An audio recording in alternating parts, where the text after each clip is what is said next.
During the Second World War, there were a number of illegal orders issued by the Nazis and by the Führer of the Third Reich, which resulted in the deaths and slaughter of so many people who should have been either left alone or who should have been considered a prisoner of war.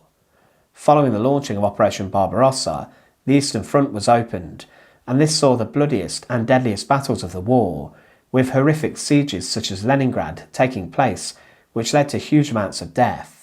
The costliest battle in history too, Stalingrad, took place, but the Nazis, after they invaded the Soviet Union, put millions of people to death. Many were shot by the Einsatzgruppe death squads, but lots were taken to gallows inside of towns and cities, where they were then publicly executed to send a harrowing message to the people of the local area to remain in line, and that the brutality of the occupation would lead to their deaths too. In this video, we look at why the Nazis used gallows to terrorise the Soviet people, and examples of men and women who were subjected to this treatment. To support our channel, please make sure to subscribe. For centuries, executions were public, and this was done to strike fear into the hearts of the population and the people.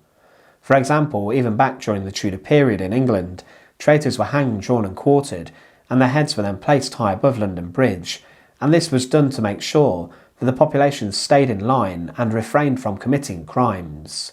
During the Second World War, the Nazis utilised many different, almost medieval practices to put people to death and torture them, and they used public executions to do this.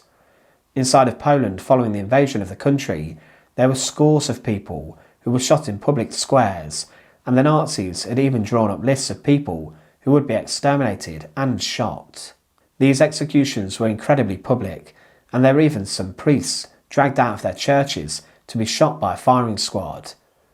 There were also large-scale hangings in which many people were executed on the very same gallows. The exact same precedent was followed following Operation Barbarossa, the German invasion of the Soviet Union. This began on the 22nd of June 1941, and it was the largest invasion in history, as more than 3.8 million Axis soldiers invaded the Western Soviet Union along a 2,900-kilometre front, and 600,000 horses, 600,000 vehicles, and thousands of artillery pieces caused chaos in the region. Stalin, when he heard his lands had been invaded, was shocked, as he had previously signed a non-aggression pact with the Nazis, but the Wehrmacht rampaged into different lands and caused chaos. They were followed by the Nazi execution squads, known as the Einsatzgruppe, but the Nazis knew that in order to keep the Soviet people down and in submission, they had to strike terror into their hearts. One way in which they did this was, of course, by using those public executions. Hanging was a popular method deployed, and at times the Germans didn't even bother to create a gallows to perform this. Many of those people who were taken to execution structures for their deaths were suspected of being involved in the resistance against the Nazis. The Germans knew that they would face fierce resistance at the time, especially from those who were communists and who were regarded as commissars. Hitler even passed an order saying that political Soviet commissars were to be executed immediately on sight without trial if they were captured, and this was carried out. Many of these people belonged to the Partisan Resistance Fighters, a group established to relieve Soviet lands in Eastern Europe from Nazi occupation. They were one of the most feared groups as they lived in the mountain regions, and they were fierce fighters and at times very well coordinated against the Germans. But the Nazis wanted to deal with these men and also women ruthlessly. The Germans greatly worried about the enemy within, those inside of the resistance, as they could not detect who was plotting against them, and many Gestapo torture sessions would usually extract information from suspected rebels. Inside many different Soviet regions following the launching of Operation Barbarossa, there were many different public executions which were carried out on the gallows. For example, in September 1941, months after the invasion began, 5 Soviet civilians were dragged out by German soldiers near to the town of Vilich in the Smolensk region, and photographs were taken before the fates of these men. They were guarded by German soldiers, visible by their uniforms, and they were taken to a gallows which had been constructed rather well. Wooden poles were tied together with rope, and a platform was then made for the condemned men to stand upon. The 5 men had the nooses thrown over the gallows structure by an executioner, and they were tied around their necks, and then the platform they were stood on was removed, and the men slowly strangled to death. The fact there was a photographer present at this execution shows the intention was to use it probably for propaganda purposes, for the Germans to show what would happen to those suspected of resistance. It wasn't just the SS who carried out the killings. Many German soldiers were also the executioners who hanged Soviet men and women from the gallows.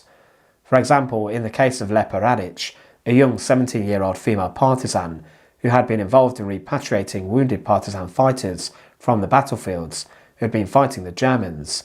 Specifically, Lepa fired her weapon at the enemy during fighting with the elite 7th SS Mountain Division, Prince Eugen, and she was tortured heavily following her capture. Her ordeal was very rough, but she frustrated her captors, and with this they could not get anything from her. Because of this, she was brought out on the 8th of February 1943 to a makeshift execution gallows. In reality, it was a tree in which a German army soldier had thrown a rope and a noose over a branch, and a box was placed underneath the noose. Lepa was given the opportunity to live if she told information about the partisans, but a large crowd had gathered to show the local people what would happen to resistors. She screamed with the noose around her neck, "Long live the Communist Party and partisans. Fight, people, for your freedom. Do not surrender to the evildoers. I will be killed, but there are those that will avenge me." She was given one final chance to give over information, but she then shouted, "I am not a traitor of my people.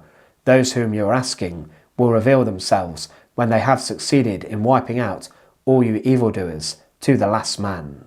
The executioner then kicked out the large box that she was stood on, and in front of the crowd, in the middle of the settlement, she was left hanging, slowly strangling until she died.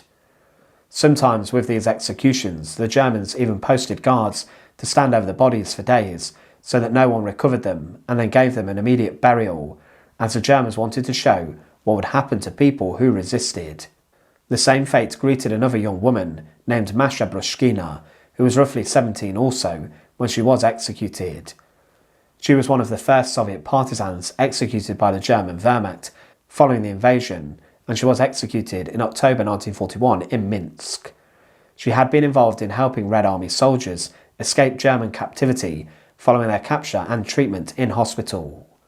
She was arrested and was tortured brutally, and claimed in a last letter to her mother that, I quote, "I swear to you that you will have no further unpleasantness because of me. If you can, please send me my dress, my green blouse and white socks. I want to be dressed decently when I leave here." Masha Bruskina and two of her partisan comrades were hanged in public on a makeshift gallows outside a brewery, and a huge crowd in Minsk had been gathered to see the proceedings. She had been forced to parade throughout the city with a placard on her neck which read, "We are partisans and have shot at German troops," which was then hanged in front of the crowd. It was said by a witness that, when they put her on the stool, the girl turned her face towards the fence. The executioners wanted her to stand with her face to the crowd, but she turned away, and that was that. No matter how much they pushed her and tried to turn her, she remained standing with her back to the crowd. Only then did they kick away the stool from underneath her. The Germans would not allow the victims to be cut down and buried for 3 days, and their bodies were left there to serve as a warning to the enemies within the city of Minsk. There were many more cases of Soviet partisans who were executed en masse by the Germans. For example, in January 1943, there are photographs that exist of at least 15 men who are being hanged on a gallows, and there are many men and women who stand around being forced to watch the proceedings. The gallows in this image look more of a permanent structure too, implying that this was not a one-off. Often also signs and placards outline the crimes of the men and women to the people in the local area. The public executions of the Soviet partisans during the Second World War by the German forces was a scare tactic used to terrorise the local people and to put them off joining the resistors, and they wanted those who were left alive to serve them and to help the German war effort. For example, in Czechoslovakia, SS commander Reinhard Heydrich had people strung up from lampposts to terrorise the locals, and even in Berlin, in the final days of the war, there were men who refused to join the Volkssturm, or the Last Chance militia, to defend the German capital, who were publicly executed and hanged and shamed for their crimes. It showed the true brutality of the German Reich and the evils of the SS and the German army, who carried out savage public executions. Thanks for watching. To support our channel, please make sure to subscribe, and once again, thank you so much for watching.